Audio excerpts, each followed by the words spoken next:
So makaron do lugar bisan ta bita para ma-picture out itaton niya mga igbanghod. Ano do area haman it hindi makita kay maduo mabi ang tabon presidente ay ano do pasada sir man.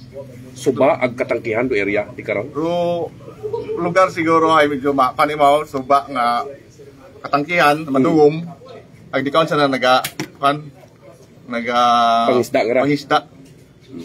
Posible sir andat andagaro mga firearms nga Sa makaron ay according sa pag-imbestiga basi kon baga aksidente baga. Okay. Aksidente malang aksidental.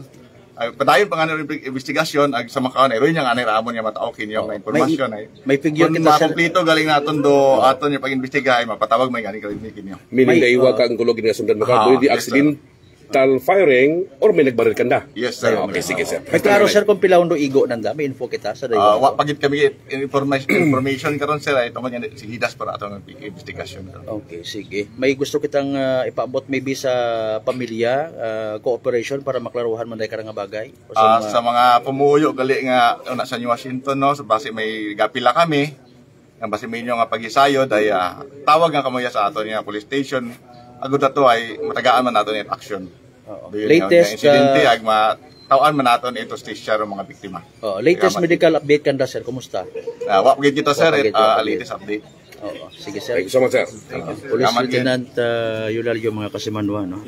Deputy Superintendent makaron sa New Washington PNP ang sa day karang natabo nga initial nga information alleged sa shooting incident mga kasimanwa. So standby lang kita sa dugang pang mga updates no.